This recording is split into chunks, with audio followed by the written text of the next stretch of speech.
Você pode fechar seus olhos e engrandecer o nome do Senhor. Você pode declarar a beleza, a glória, a formosura daquele que vive e reina. Nós te damos graças, Senhor. Nós te damos graças porque o Senhor é bom.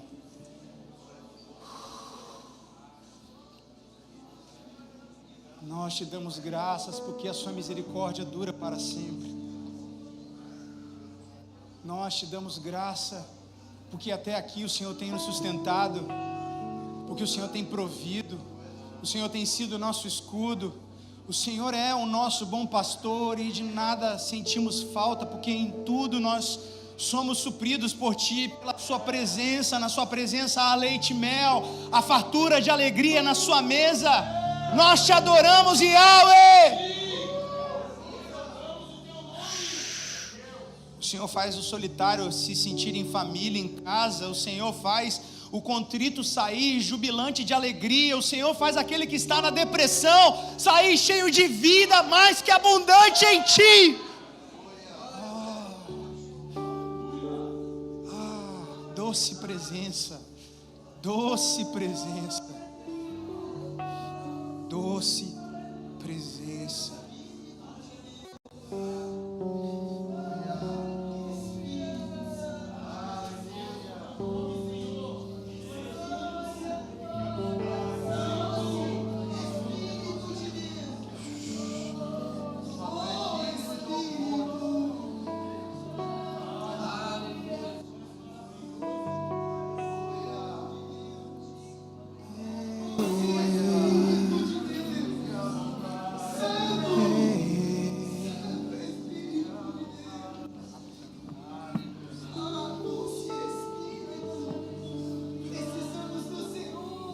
Esse é o nosso clamor, Senhor. Esse é o nosso clamor. Nos unimos ao clamor do Natan, Pai. Precisamos de Ti. Nos unimos ao clamor da nossa alma, o clamor coletivo dessa casa. Precisamos de Ti. Aleluia. Aleluia. Glória a Deus. Tu és bom, Senhor. Dá uma respirada funda aí no seu lugar. Se deleita nesse lugar da presença. Às vezes a gente chega correndo tanto e a gente não para respirar esse ar tomado pela presença de Deus. Esse ambiente que traz cura, traz alegria, traz renovo, traz refrigério. Glória a Deus. Obrigado, Senhor. Aleluia. Eu estou muito feliz. Eu estava ali no cantinho olhando alguns aqui no momento da oferta e parece que um filme vai passando na cabeça, né? Anos atrás, quando cada um chegou na igreja, onde cada um está hoje. O Espírito vem desenvolvendo cada um no seu tempo, segundo a sua característica, e é lindo ver a igreja crescendo em maturidade. E hoje eu estou aqui para compartilhar com vocês a minha alegria. A gente está apresentando aqui esse material, que é fruto daquilo que o Senhor fez conosco em 2023, que Ele começou a fazer até bem antes de 2023, mas nos marcou em 2023, 10 meses de adoração e intercessão ininterrupta, que marcaram as nossas vidas e foram muitas verdades, como eu digo no livro e está ali na parede, camadas de verdades, que o Senhor foi construindo em nós, verdades que estavam soterradas lá embaixo no nosso coração, na vida da igreja, e o Senhor foi mexendo nesse terreno e trazendo as suas verdades para a superfície, para que a gente conhecesse. O Senhor foi colocando luz para que a gente encontrasse dracmas, valores que foram perdidos, camadas que quando são condensadas formam fundamentos apostólicos que revelam o Cristo. E nós fomos tomados aqui nesses dias, no ano de 2023, por fome e sede. Quem foi tomado por fome e sede? Quem estava aqui nesses dias? Foi tomado por um desespero santo, foi tomado pelo temor do Senhor. Eu não sei nem se eu vou conseguir pregar aqui, meus irmãos. Eu só sei que o Espírito está aqui, eu quero me mover junto com Ele. O Senhor foi trazendo no nosso coração um desespero por sermos transparentes, afinal, somos todos, mas somos alcançados pela glória de Deus, pela sua graça, e essa mesma graça que nos atraiu, que nos perdoou, que nos amou, ela também nos santifica a viver uma vida santa e piedosa. Vivemos grandes milagres, curas, a grande compaixão que precedeu grandes manifestações, a missão do Messias, a justiça sendo manifesta nas ruas. Há 7 anos eu escrevi um material intitulado Eu Nasci para Ver Jesus, e o cerne desse material, desse livro, é contemplar o Senhor, e tudo que a gente faz, a gente precisa fazer a partir desse lugar onde nós vemos o Senhor. Corandel, perante a face de Deus, há uma movimentação acontecendo no céu, nesse exato momento, há um trono, e nesse trono tem um ser magnífico, incomum, santo. Os serafins estão espantados, chocados, porque nunca tinham visto nada daquilo. Um homem, o Filho do Homem, assentado no trono, glorificado. Uau! Incomum, incomum, incomum, o Senhor dos Exércitos.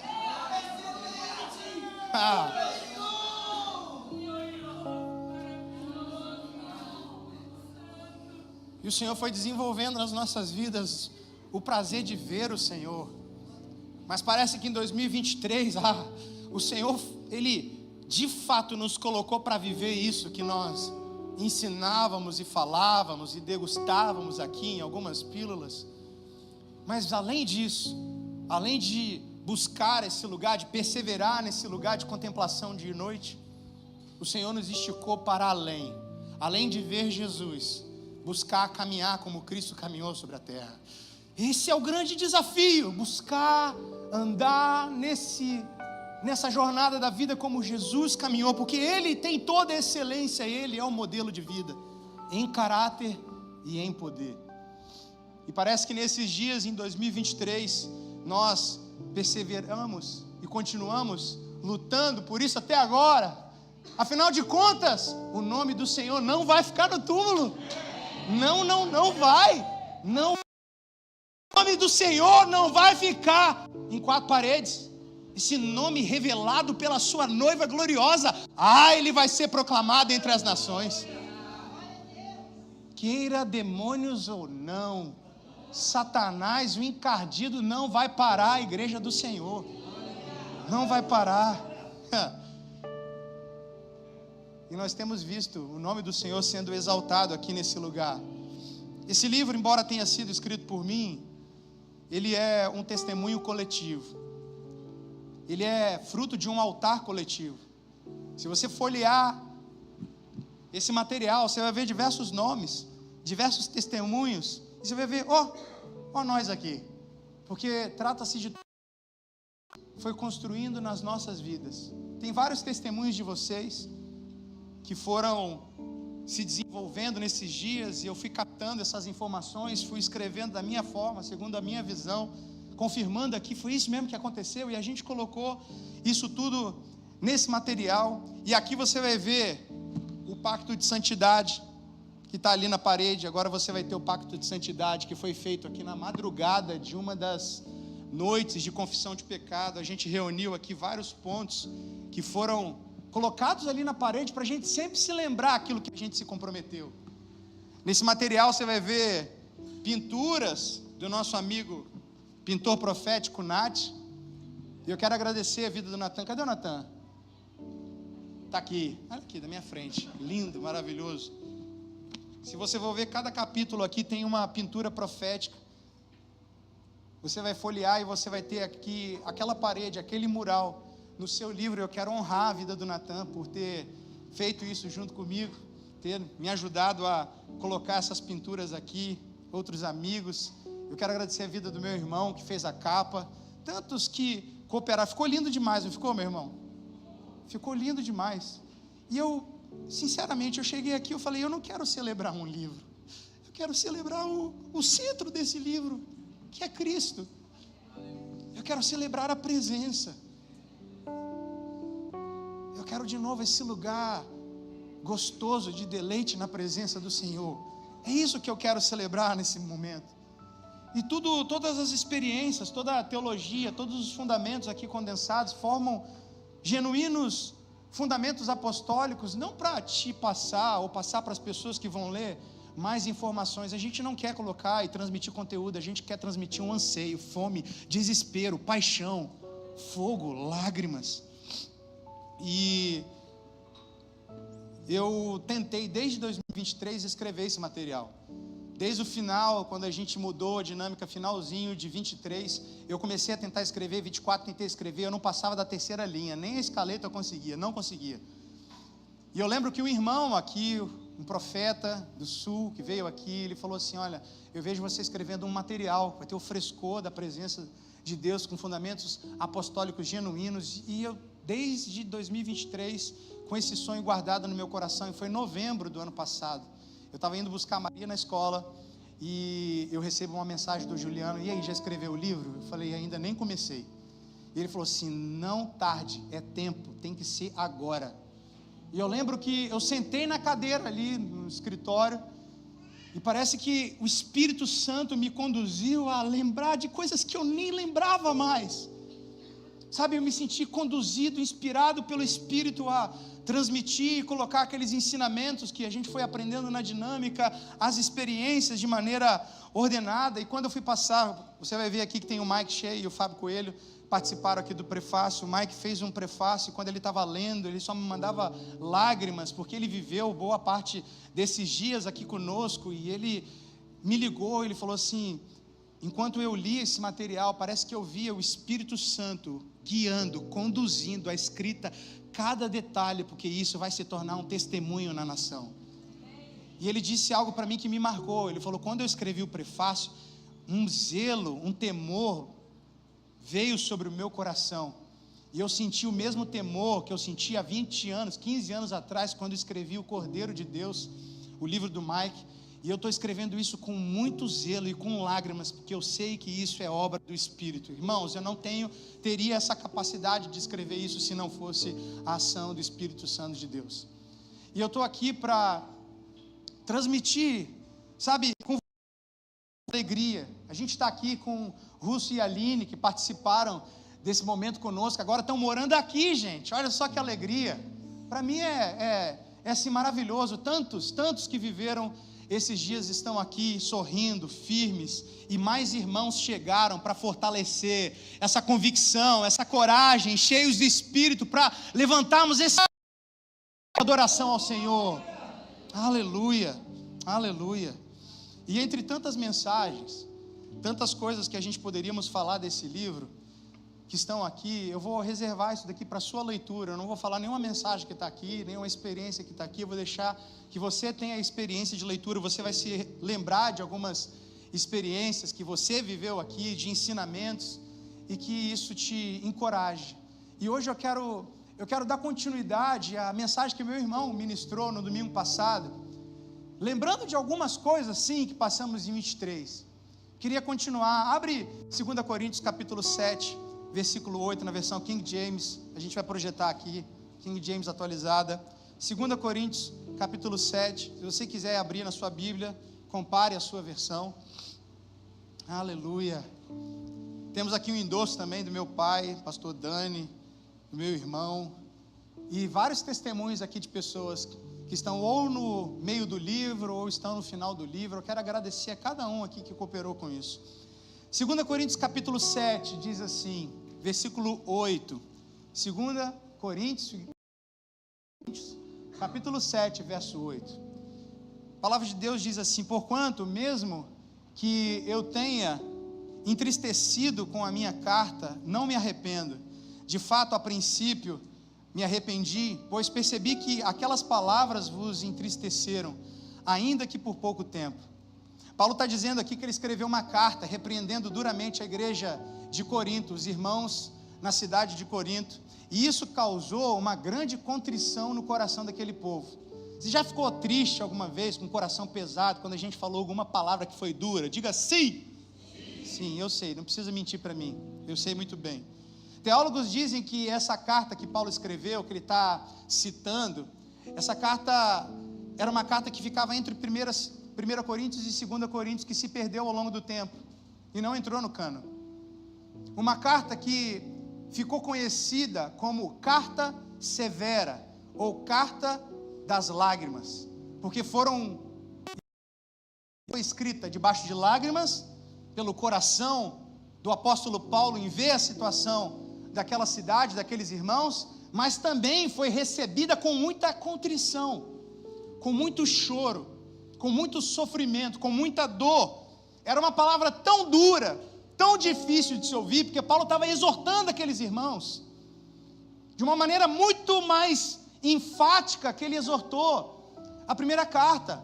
Ele exortou sobre o incesto, ele falou sobre imoralidade sexual de maneira ampla, falou sobre partidarismo, falou nessa carta sobre vários assuntos de uma maneira muito mais profunda que ele falou na primeira carta. E isso pesou o coração dos irmãos. Aquelas perversões que estavam acontecendo na cidade de Corinto não podiam passar batidas, e Paulo escreve essa carta, e no final dessa carta ele fala assim: meu Deus, eu fui muito duro. Quantas vezes eu terminei a reunião aqui, eu fui para debaixo do chuveiro e falei assim: meu Deus, foi muito pesado. Eu lembro que até o Fabrício falou uma vez assim: será que é o pastor que vai pregar? Senão eu não vou nem levar visitante. Porque eu sei que certos dias a gente tem que falar o que tem que falar. Na verdade, todo dia a gente fala o que tem que falar. Mas tem dia que a gente tem que tratar especificamente um desvio na vida da igreja, algo que precisa ser ajustado. Não dá para a gente brincar mais, fazer cultinho. Deus quer uma noiva santa, incomum, como Ele é incomum. E eu sei que muitas vezes é duro para vocês e é duro para mim, porque a gente fica aqui se achando terrível, nosso coração fica pesado. Mas o que Paulo está percebendo aqui é que ele chega à conclusão de que essa carta era necessária e que aquelas palavras surtiram efeito. Olha só o que vai ter no versículo 9: agora, no entanto, me alegro. Olha só, ele falou de palavras duras, coisas difíceis de falar, e aí depois ele fala: agora, no entanto, eu me alegro, não porque fostes contristados, mas porque o efeito da tristeza vos levou ao arrependimento. Porquanto, segundo a vontade de Deus, é que fostes entristecidos, a fim de que não sofresseis prejuízo algum por nossa causa. Versículo 10: a tristeza, conforme o Senhor, não produz remorso, mas sim uma qualidade de arrependimento que conduz à salvação. Porém, a tristeza do mundo traz Paulo está aqui alegre. Ele está falando que ele quase que ficou arrependido no verso anterior, mas aqui ele está falando que ele está jubilante. Por quê? Porque ele está vendo os frutos da sua repreensão. Na verdade, nem repreensão dele, ele está vendo os frutos da repreensão do próprio Espírito, e ele era um canal de comunicação, e ele está vendo mudança, ele está vendo transformação. Ele está vendo que aquele povo agora não mais sofreria prejuízo e dano por causa do salário do pecado, que é a morte, mas agora esse povo provaria da salvação. Ele começa a falar que existe uma diferença da tristeza segundo a carne, a tristeza conhecida por esse mundo, e a tristeza segundo o coração de Deus. A tristeza da carne, a tristeza desse mundo, ela produz remorso. O que é remorso? Eu fiz algo de errado, me encho de culpa, passa um tempo, aquela culpa se esfria, eu erro de novo, eu encho de culpa, fico com o coração pesado, eu fico triste, passa uma semana, ou pastor fala no domingo, chega na quarta-feira, a gente está cometendo as mesmas coisas, e de remorso em remorso, a gente vai entrando num lugar chamado morte, porque o salário do pecado é a morte. Então Paulo está falando: olha, eu não quero que vocês sofram prejuízo, eu quero que vocês vivam a tristeza segundo o coração de Deus. A tristeza do mundo, ela vai nos entristecendo, sim, a gente fica triste. Por quê? Porque a tristeza segundo a carne, ela é o sentimento que surge no nosso coração quando a gente tem a consciência da punição que a gente recebe ao pecar. Eu roubei, passei a mão aqui na caneta do Bruno, fui pego pelas câmeras, agora que eu fui exposto, eu fico triste porque eu tenho uma punição. Então eu não fico triste por ter desagradado e ofendido o coração do Bruno, eu fico triste porque eu fui pego, eu fui exposto. E essa tristeza não provoca transformação. Agora o que Paulo está falando aqui, ele está falando que o verdadeiro arrependimento, a verdadeira transformação, a tristeza segundo Deus, ela é o sentimento que paira no nosso coração, quando cai em nós a consciência de que ofendemos o nosso melhor amigo, o Espírito. A tristeza segundo o coração de Deus é a dor avassaladora que paira em nosso coração, o medo de perder a comunhão com a doce presença de Deus. Essa tristeza, ela nos arrasa, a dor de perder o lugar de deleite no Senhor. Quem já passou por isso? E é essa dor que produz a salvação. É essa tristeza que produz a transformação na nossa vida. Eu já contei essa história aqui. Eu morava com minha família em cima, a gente morava em Jardim América, em cima da casa do meu avô. Meu avô, ele construiu um prédio, térreo, primeiro andar, segundo andar, e aí no terraço construíram uma casinha de madeira para o meu pai e minha mãe morarem. Então quando a gente, que é gourmet, a gente não é gourmet não, meu irmão, a gente é de Jardim América, e morava numa casinha de madeira. Essa casinha de madeira tinha um telhado, e tinha um dia que ventou muito, a porta estava fechada de um lado, o ar não entrou, tinha saída para o ar do outro lado. O que aconteceu? Na verdade o contrário, entrada de um lado, está fechado do outro lado, entrou o ar. O que aconteceu? Sabe a casa dos 3 porquinhos? Então, 1, 2, 3, 4 porquinhos. Derrubou a casa, e a gente ficou sem morar, sem onde morar. O que a gente fez? A gente desceu. Eu lembro do telhado todo destruído, casa danificada, e em meio àquela sujeira, eu estava pegando um danoninho, eu desço, não sabia nem o que estava acontecendo, o Guilherme era de colo, desce com o Guilherme, e a gente mora quanto tempo na casa dos avós, ali embaixo? 1 ano e meio. Depois o meu avô compra em outro lugar, sai, a gente fica ali até depois a gente vir para Jardim da Penha, e Deus abençoe, a glória a Deus na nossa vida. A gente veio, eu vinha mais ou menos com uns 12 anos para Jardim da Penha, foi uma alegria, mas a gente passou por isso. E eu lembro quando a gente desce para morar na casa da avó, a casa de vó é cheia de quê, gente? Enfeite. E aí tinha aquela penteadeira, tinha um espelho, tinha mesa de madeira com os bordadinhos de vó, de tricô, e tinha uma jarra egípcia, um azul com branco lindo, herança de Tutankhamon. E minha avó amava aquela jarra, ela amava essa jarra. E eu não podia brincar de bola dentro de casa. Aliás, ninguém pode, porque senão quebra. Casa de vó, cheio de enfeite. E eu lembro que minha avó estava fora de casa, minha mãe também, eu estava ali com meu irmão. E o que acontece? Brincando de bola, a bola podia parar em todos os lugares, mas ela vai no centro da mesa e quebra aquela jarra de Faraó. E a jarra quebra. Esse fenômeno se repetiu algumas vezes na minha vida. Poderia contar outras camadas dessa história, mas vou fixar nessa. Quebrei a jarra, e eu peguei uma sacola, peguei os cacos, coloquei dentro de uma sacola, e eu fiquei, meu Deus do céu, eu não acredito que eu fiz isso. Se minha avó ver, ela vai ficar decepcionada comigo. É o vaso que ela mais ama. Minha avó vai me odiar, minha avó vai me matar. Eu tinha 8 anos de idade, e eu peguei aqueles cacos, coloquei dentro da sacola, e eu fui lá no meu guarda-roupa, atrás das camisas, e escondi. E eu fiquei dentro do meu quarto, pálido, desesperado. E aí a minha mãe chega em casa, eu vejo minha mãe chegando em casa, os passos do Senhor andando pela casa na viração do dia. Eu já começo a morrer de medo, me escondo atrás das árvores, ponho uma folha de figueira para esconder a minha nudez. E aí minha mãe chega dentro do quarto, eu estou pálido, eu estou desesperado. E ela, o que aconteceu, Daniel? eu fiz algo muito, muito horrível, mãe. O que foi, filho? Vim aqui. E eu fui lá no armário, abri a porta de madeira do armário, tirei, abri as camisas. Eu falei, olha só essa sacola. E minha mãe abre a sacola, quando ela olha, ela vê o vaso que a sua avó mais ama. Mãe, eu vou desagradar a vovó, ela nunca mais vai me amar, eu não vou contar para ela.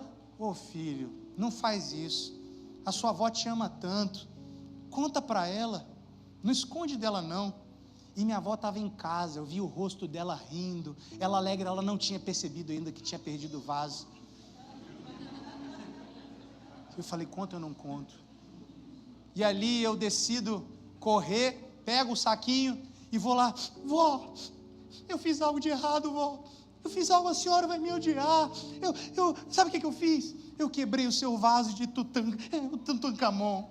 E eu abro, e ela olha, ela fala assim, ô meu filho, eu te amo muito mais do que esse vaso, eu te amo, você me ajuda a comprar outro vaso depois? Senta aqui no meu colo, senta aqui, me dá um beijo. Eu lembro, eu consigo sentir o cheiro da minha avó, o cheiro da saudade, e eu me lanço no colo da minha avó, e eu começo a chorar, e ela começa a me beijar. Eu te amo mais do que esse vaso.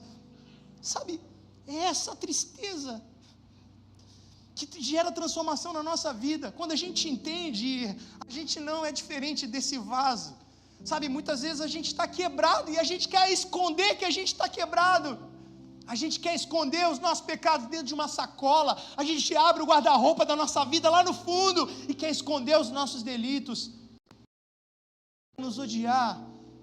Quando eu imagino que se Adão, ele decidisse olhar para trás e pular nos braços do Senhor, o Senhor falaria com ele, ô meu filho, eu te amo tanto, vem aqui no meu colo, fica aqui no meu peito, se deleita aqui novamente nesse lugar. Sabe, essa tristeza, a tristeza de chegar diante de Deus como um caco, um vaso quebrado, essa tristeza o Senhor não consegue resistir.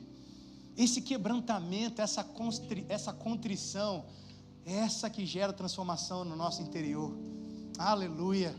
Essa é a tristeza que a gente precisa agora, como um vaso quebrado. Deus, quebra o meu coração e faça de novo, porque Ele é capaz de fazer qualquer vaso de novo. Ele é o oleiro perfeito. Aleluia, aleluia, aleluia, glória a Deus. Eu não sei como você chegou aqui, talvez você está se escondendo há um tempo como um vaso quebrado. Ei, se coloca diante dEle, quebrado do jeito que você está, Ele vai te reconstruir. Ele ama os seus filhos. Aleluia. Aí olha só o que Paulo vai falar. Ele vai falar, no início ele ficou com o coração endurecido, porque ele sabe que aquela causa proporcionou lágrimas, tristeza, mas agora, olha só o que essa tristeza gerou. Olha só o que acontece com uma igreja que anda como um vaso quebrado diante do oleiro sem se esconder. Versículo 11, pois vede o que esse constrangimento, segundo a vontade de Deus, produziu em vós, que dedicação, mas igualmente que defesa própria, que indignação, que temor, que preocupação, que anseio por ver a justiça estabelecida. Em todos os aspectos provaste estar inocente nessa questão. Então Paulo está vendo aqui o fruto do arrependimento na vida dos coríntios. Ele está falando, olha o que a tristeza causou no coração de vocês.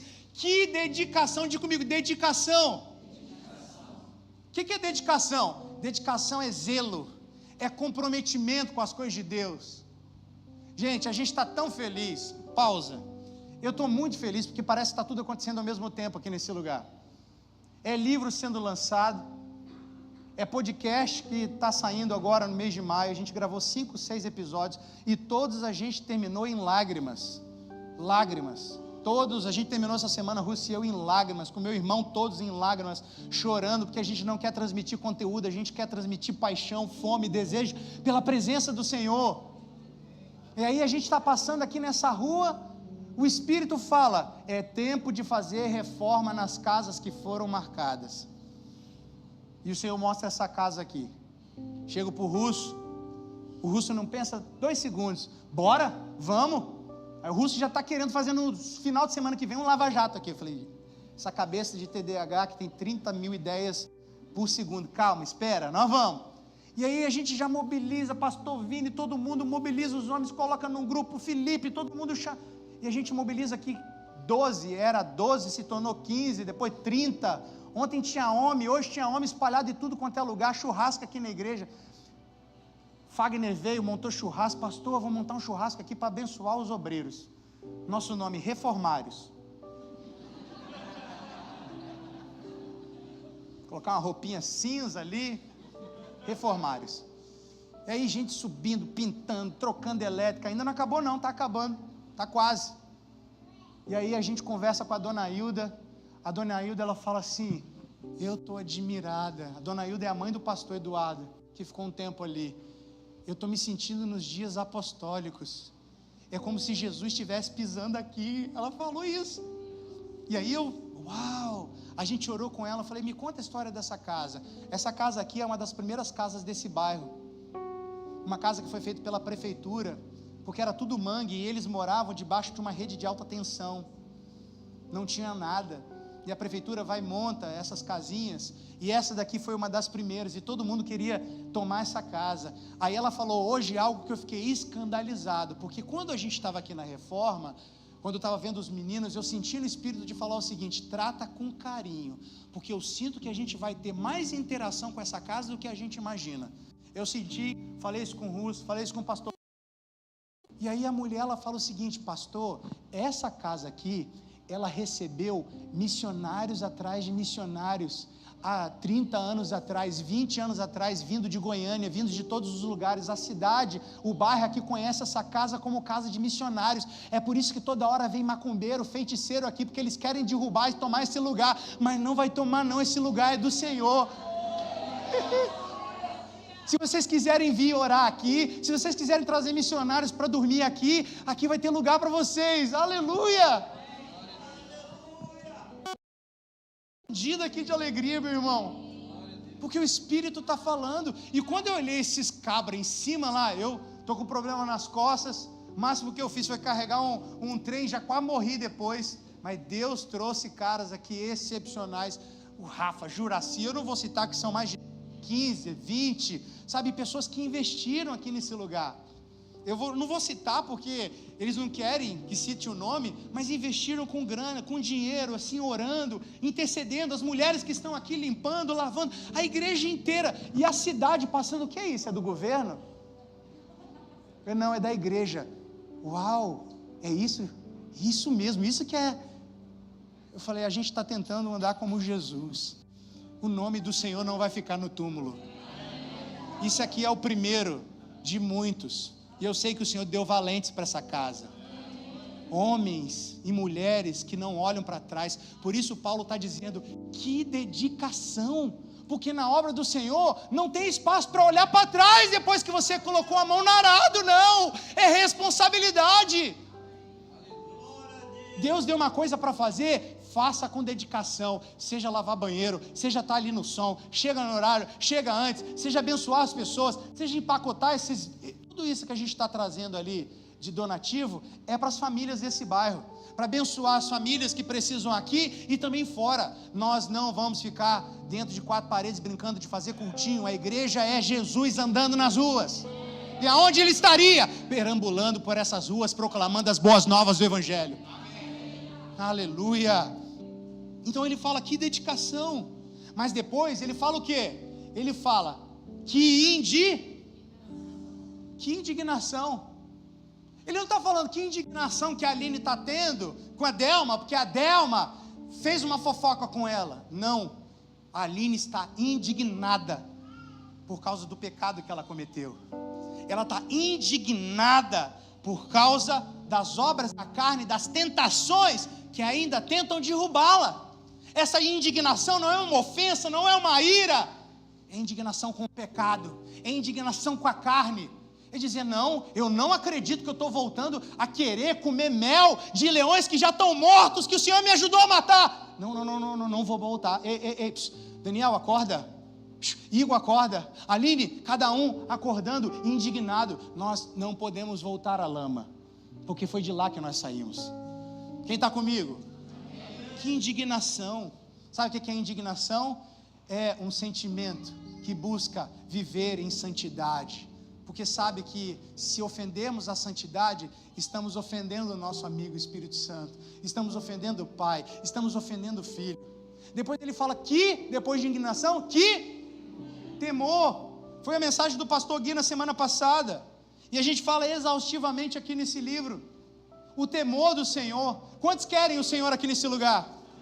Quantos querem o trono do Senhor estabelecido, a presença, a beleza, o perfume de Cristo, os milagres, curas, o caráter de Cristo? A Bíblia fala que o temor do Senhor, o anjo do Senhor, o Senhor, acampa ao redor daqueles que o temem. Quantos querem os segredos do Senhor e a intimidade do coração do Pai? A palavra vai dizer que os segredos do Senhor são reservados aos que o temem, aqueles que morrem de medo de perder a comunhão e o deleite com Ele. Aleluia, aleluia. O pastor Gui que citou, vida longa e próspera são atributos, são frutos de uma vida de quem teme o Senhor, de quem protege as suas vestes para não se jogar na lama novamente. Aleluia. Temor é um dos primeiros sintomas do avivamento. Não existe avivamento sem temor, porque tarda o pleno avivamento, porque necessitamos de uma igreja que seja tomada pelo temor do Senhor. Sem temor não há a vida de Deus derramada no lugar. Senhor, nos ajude a entender. Mas eu quero ressaltar aqui o próximo sintoma que essa tristeza, segundo Deus, produziu. Olha aí na sua Bíblia, que indignação, que temor e que saudade. Depois ele vai falar sobre outras coisas, que preocupação, que anseio por ver justiça estabelecida, é o que a gente está fazendo aqui, cooperando com Cristo para que justiça seja estabelecida, porque a prefeitura negou aqui reformar a casa. Essa mulher estava orando já há alguns anos, pedindo a Deus, o teto está desabando, o que vai ser da gente? O teto estava quase caindo, as madeiras podres, e ela falou assim, Deus trouxe vocês aqui como resposta de oração. Mas antes de justiça estabelecida, tem um sintoma que é gerado, Marcos, no coração de quem está vivendo a tristeza segundo Deus. E esse sintoma é saudade.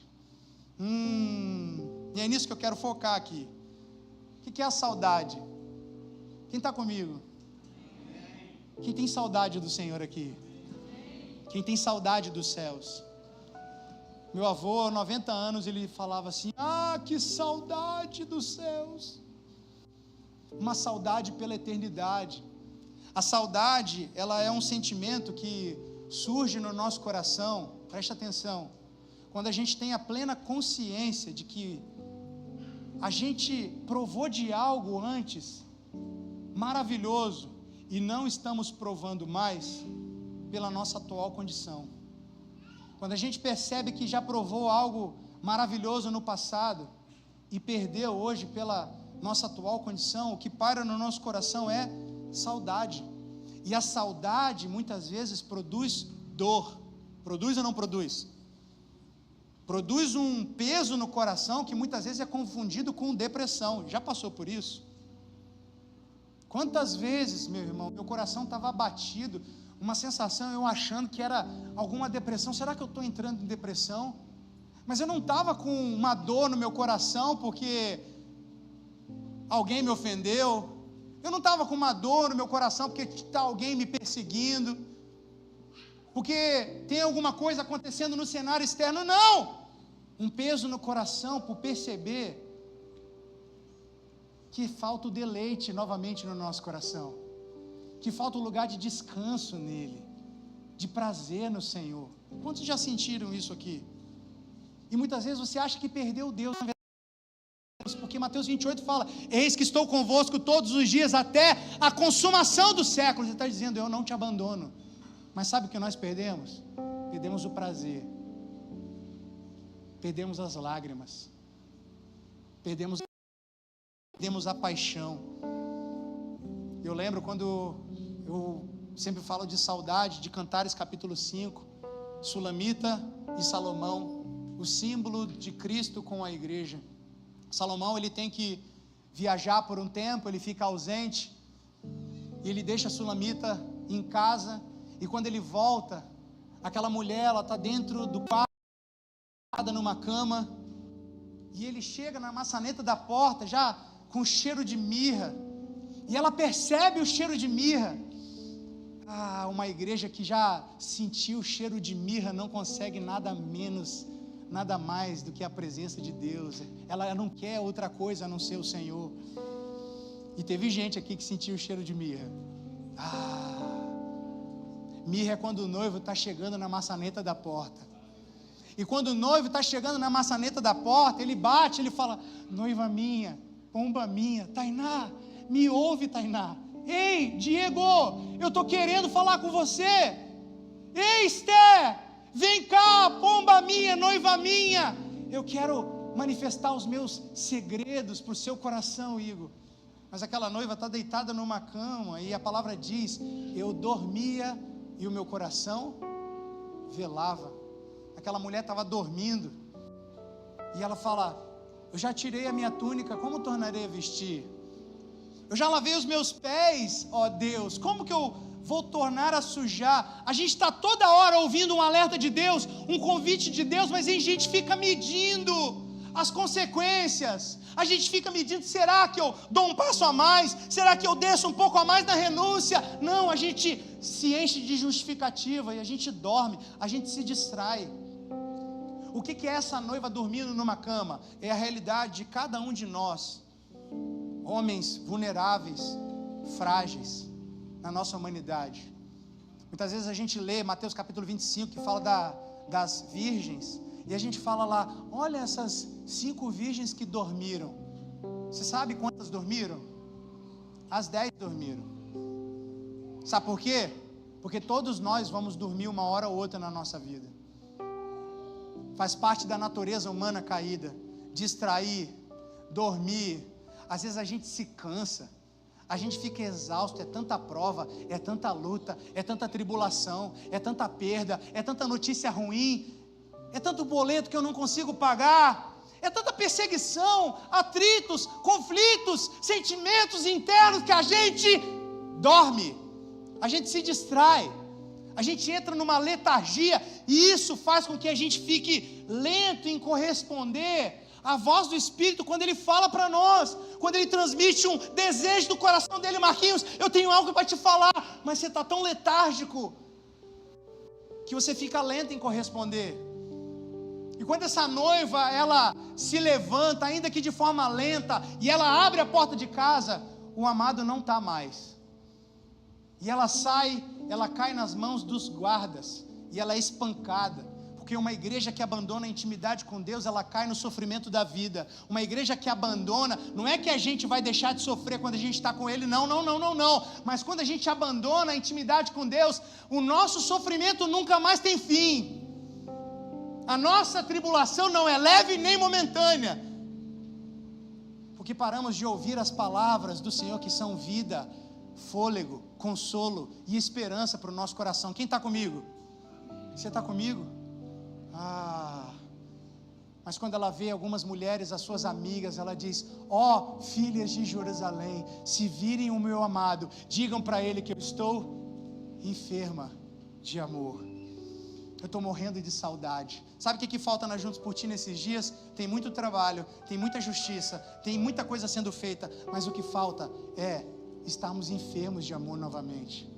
O que falta é saudade nesses dias batendo no nosso coração, um desespero santo. Só que muitas vezes a gente entra numa letargia tão grande, nos conflitos, na exaustão da vida, e a gente quer satisfazer o nosso coração com as coisas que estão à nossa volta, subterfúgios que não alimentam o nosso coração. Sabe, existe uma saudade, um vazio dentro de nós, que tem um tamanho, tem uma largura. Você sabia que você tem um vazio no seu coração, Joca? Esse vazio tem uma dimensão, a largura, o comprimento, a profundidade, tem um tamanho específico e se chama Deus. Tem um vazio dentro de nós, uma medida de quem provou da presença do Senhor, que quando eu provo isso daqui, fica um lugar vazio. Eclesiastes capítulo 3, Salomão vai falar que Deus colocou a eternidade dentro do coração do homem. A gente tem todo ser humano que nasce nesse mundo, toda pessoa que vem à vida, tem um vazio dentro de si, que muitas vezes tenta suprir nas drogas, na bebida, nas festas, no dinheiro, no prazer, nas amizades, na pornografia, na masturbação, nas perversões desenfreadas. E parece que você vive a vida inteira tentando suprir uma necessidade interior que só é suprida no Senhor. É isso que o Senhor está querendo restaurar aqui nessa noite. É isso aqui que o Senhor está querendo restaurar aqui. O deleite pela presença. É a hora da gente entrar nesse rio. Eu não vim aqui comunicar informações, eu vim aqui comunicar um convite do Senhor. Eu chamo vocês de novo para a mesa do banquete. Eu chamo vocês de novo para o meu coração. Não é tempo mais de ficar calculando, não é tempo mais de levantar questionamento, é tempo de se lançar na minha presença. Ó, filhas de Jerusalém, digam ao meu amado que eu estou enferma de amor. Digam para ele que eu não vivo sem ele. Digam para ele que eu não vivo sem Deus. Eu preciso de Deus. Não é uma opção para nós, é uma urgente necessidade vital. Aleluia, como nós precisamos. Vamos, meus irmãos, vamos entrar nesse lugar. Existe uma medida de saudade a ser derramada aqui nessa noite, que é fruto de um arrependimento.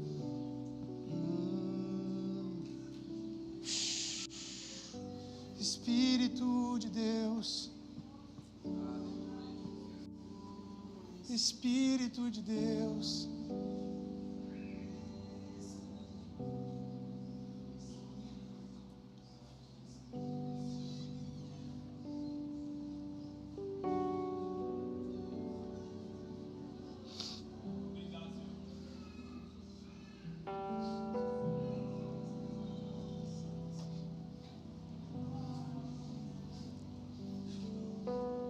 Senhor, libera os céus nesse lugar, sobre essa casa, e rompe, Pai, com toda indiferença, todos os bloqueios mentais, todos os que se tornem cativos ao Senhor mais uma vez.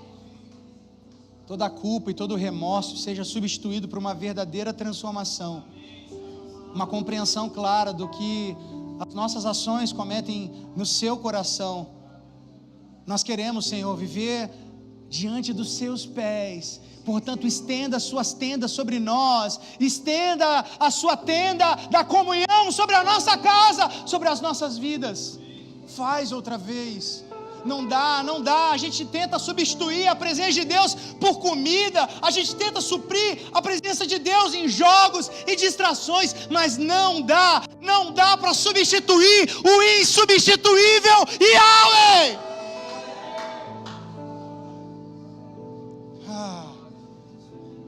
Nós precisamos de mais. Há um anseio no nosso coração que não é satisfeito por algo, mas por alguém. Há uma ferida que foi aberta dentro do nosso peito, que não pode ser suprida e satisfeita com nada, a não ser a presença do noivo. Há um vazio dentro de nós, que só a eternidade pode preencher. Ei, eu não quero mais produzir subterfúgios, eu quero o Senhor. Eu não quero mais programações perfeitas, eu quero o perfeito, a palavra perfeita.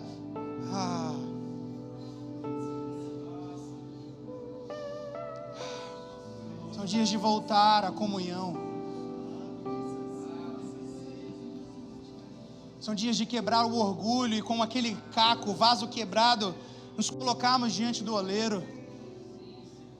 São dias de voltar a sentir o doce perfume, o doce aroma do Cordeiro, mas mais do que isso, nos lançar no colo de Deus, nos lançar na presença do nosso amado. Ele está aqui, Ele nunca nos deixou. Yahweh,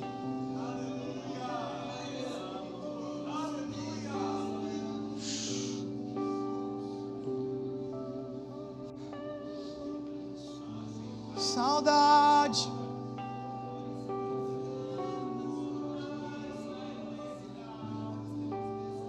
Ah, Senhor, provoca no coração dos meus irmãos a plena saudade pela sua presença, plena saudade pelo seu frescor, plena saudade, convicção. Primeiro amor, leva-nos de volta ao primeiro amor, leva-nos de volta aos primeiros dias.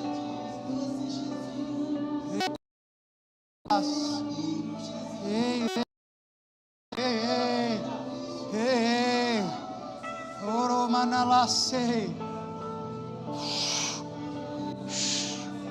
Leva-nos ao coração como de uma criança, a simplicidade da sua presença. Um tipo de gente que vem à sua casa e a única coisa que quer é deleite em ti. Ei.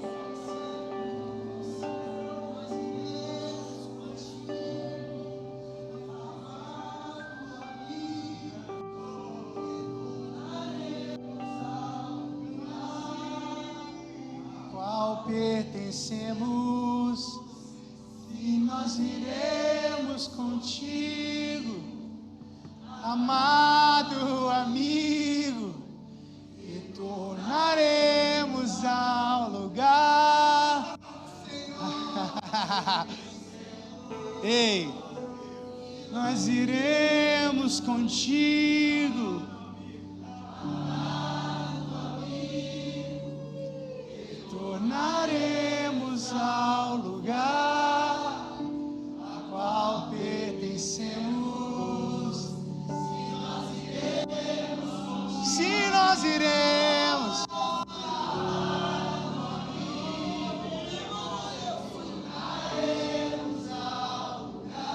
ei,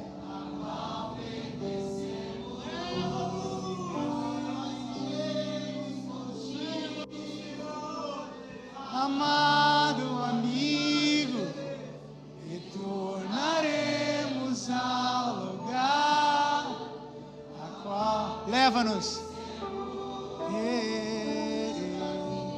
Leva-nos de volta ao primeiro amor. Leva-nos de volta ao primeiro amor.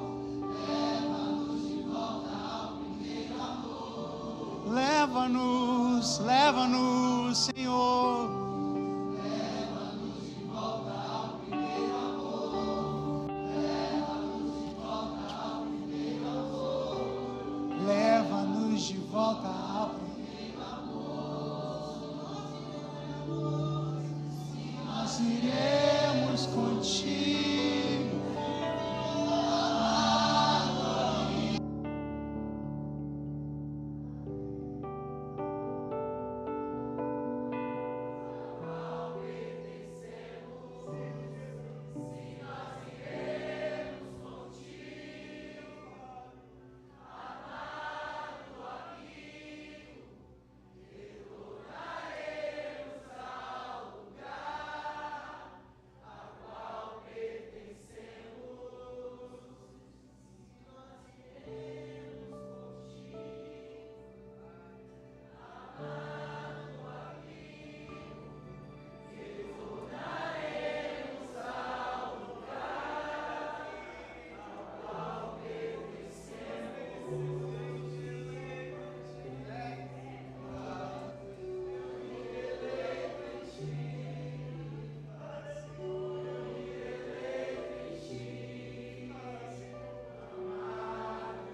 audiência de um só homem, meu coração queimar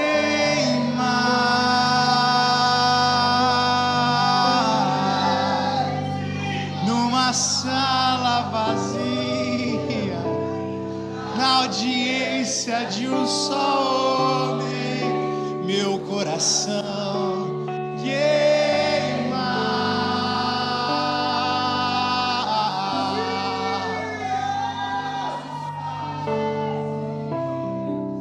na audiência de um só homem, meu coração queimar.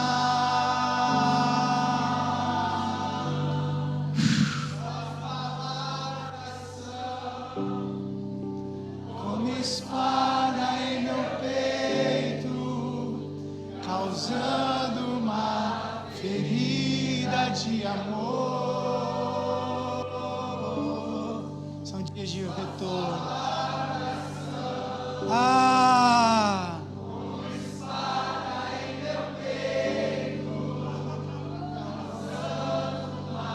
Ferida de amor.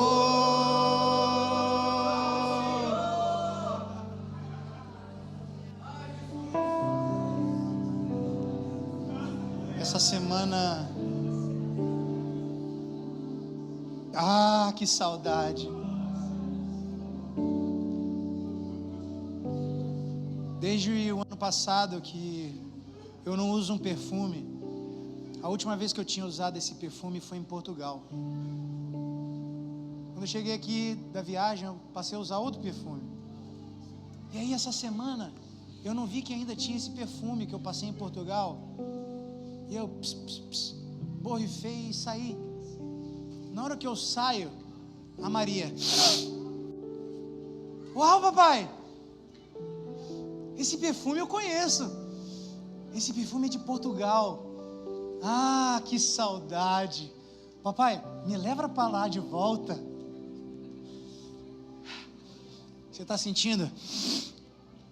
Eu conheço esse perfume. Esse perfume é o do nosso amado.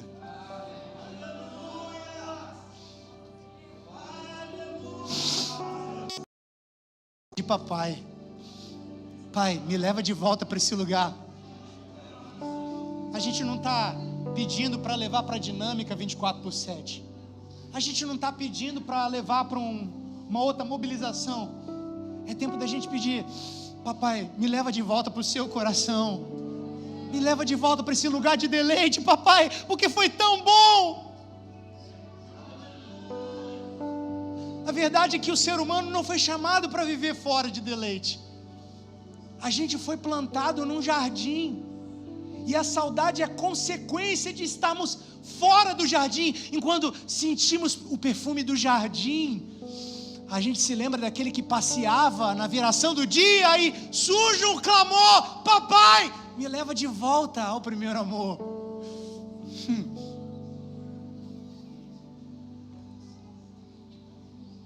Escute o que eu vou te dizer. Eu vim nessa quinta-feira aqui, quem olhou para minha cara viu que eu não estava legal. A pregação já se foi. Eu cheguei aqui, meu coração atribulado. Essa semana toda eu não tinha conseguido brincar com o Rafael.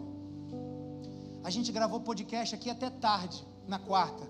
Quinta-feira eu estava saindo, presta atenção, eu estava saindo de casa para vir para a igreja, e o Rafael se coloca na porta: papai, fica comigo, brinca comigo aqui. E na hora eu falei assim: filho, papai vai brincar com você amanhã, porque eu tenho que ir para a igreja, com o coração cortando, porque eu comecei a ver mensagem de coisa de som, e eu falei: tem que ir logo, porque eu tenho que ir, senão eu preciso ir. E eu vim, cheguei aqui, peguei um trânsito, eu sentei ali, escondidinho de todo mundo, atrás das cadeiras, chorando na presença de Deus. Eu falei: Deus, nós precisamos do Senhor. Nós não queremos ficar brincando de fazer cultinho mais. Senão a gente arruma tema para tudo, para fazer culto. É culto disso, culto daquilo, mas muitas vezes a gente perde os olhos do Senhor. Na hora o celular toca. Quando eu estava saindo de casa, eu ouvi choros do elevador. O Rafael não parava de chorar, porque ele queria brincar comigo. Era 8 horas, eu saí de casa às 7. 1 hora depois, Sueli me liga e falou assim: amor, Rafael não para de chorar. Ele está aqui chorando, saudade do papai, saudade do papai. Eu estou com saudade do papai, eu quero brincar com o papai. Aí na hora eu peguei o celular, liguei para ele na hora, fui lá no meu gabinete, liguei para ele na hora e falei: ei filho, ei pai. Eu falei: filho, o que foi? Eu estou com saudade. Eu falei assim: papai está indo para casa agora. Aí eu falei: vou agora para casa. Aí ele: é sério que você vai para casa agora? Sério? Eu falei: papai vai para casa agora, vai brincar comigo? Aí eu tinha falado que eu ia vender o livro aqui. Ele: você vai vender o livro para mim? Eu falei: papai está indo agora para casa. Peguei o carro e fui voando. Cheguei em casa. Na hora que eu cheguei em casa, ele se pula no meu colo: papai, você veio. E a gente ficou brincando ali. Eu peguei o violão, ele pegou o violão dele. A gente começou a cantar canções, e a presença de Deus encheu minha casa naquele momento. Meu filho chorando, minha filha chorando, Sueli chorando. E naquele momento o meu coração foi profundamente ministrado pelo Senhor. O Senhor falou comigo: quando nós aqui, o Senhor falando, quando vocês gritarem por mim, como uma criança berra por brincar com seu pai, eu voltarei com deleite da minha presença novamente. E a única coisa que eu sabia cantar dentro de casa era: ah, que saudade de ti, que saudade de ti. Sabe, é tempo da gente voltar ao primeiro amor. É tempo da gente voltar a esse lugar de fascínio pela presença de Deus. Porque o que é avivamento, senão a saudade de Deus manifesta num lugar e uma turma correspondendo a essa saudade.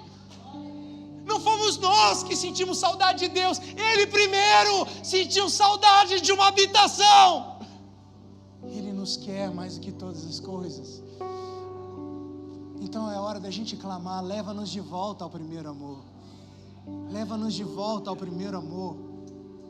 Para mim, eu consigo entender o clamor dos filhos de Corá. Salmo 42, quando eles dizem: assim como a corça anseia por águas, meu coração, a minha alma tem sede de ti. Quando eu voltarei àqueles dias e verei o Senhor face a face outra vez? Os filhos de Corá, eles estavam desejosos pela presença que eles tinham perdido. Começa a se comparar à corça. A corça é um animal pequenininho que emite um odor e se torna presa fácil para os predadores. A corça começa a ficar com sede e não toma água, sua pele fica ressequida e ela começa a exalar um odor que atrai predadores. Da mesma forma que a gente atrai predadores quando a gente decide se apartar da água do Espírito e beber de outras fontes. Aí sabe o que a corça faz para fugir dos predadores? Ela tem um faro muito bom para águas correntes. Ela não toma água parada, ela corre até as águas correntes e mergulha nessas águas, dessas águas limparem a corça, disfarçarem o cheiro, de maneira que os predadores não conseguem mais encontrá-la. Deixa eu te falar, o nosso coração precisa se encher dessa sede pela presença de Deus, a sede pelo rio de Deus. Aleluia, são dias de mergulhar, na presença. Eu não quero mais pregar aqui essa noite, eu quero que a gente entre no lugar da presença de Deus e clame por Ele outra vez. Faz outra vez. Ah, leva-nos de volta. Vamos, o que a gente estava cantando, vamos. Ah.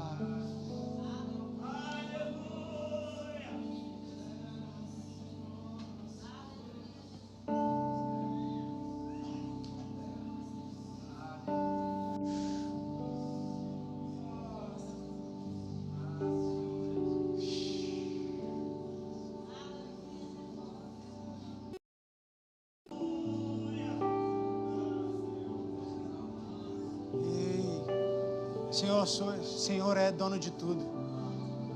O Senhor é dono dessa reunião. O Senhor é dono do nosso coração.